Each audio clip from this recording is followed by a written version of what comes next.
2023. When we first went to court, they had to stop using pesticides on this field. When he went to the higher court, the court said it was okay to use 4 pesticides when he wanted to use, like, I think 30.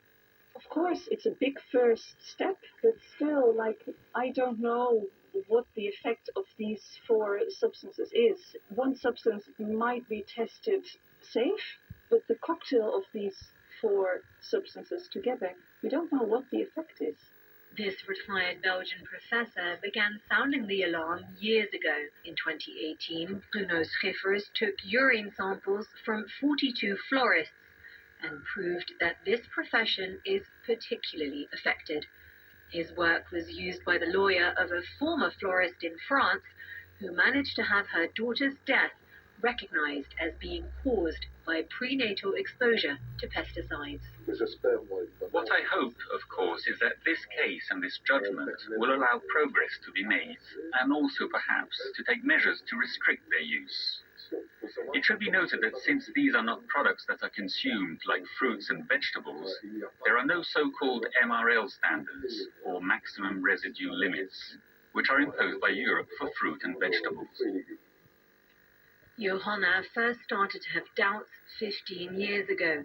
Back then, she and her husband were growing flower bulbs in the conventional way. One day, when her daughter was hospitalized for encephalitis, the doctor asked her a question that shocked her to the bone. The question of a doctor, if we use pesticides, you have to think then, why does he ask it? So it was the first thing we thought about, well, is this the right way? Though the link to their child's health condition was never proven, Johanna and her husband decided to switch to organic floriculture.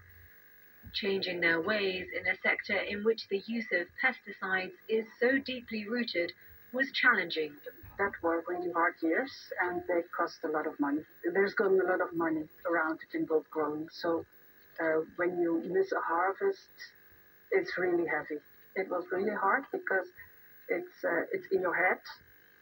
It's always the solution to use the pesticides, and what when the solution isn't there and you have to do it on another way. Today, the hybrids business is as profitable as when they used pesticides. But of all the flowers grown in the Netherlands, just 1% is organic.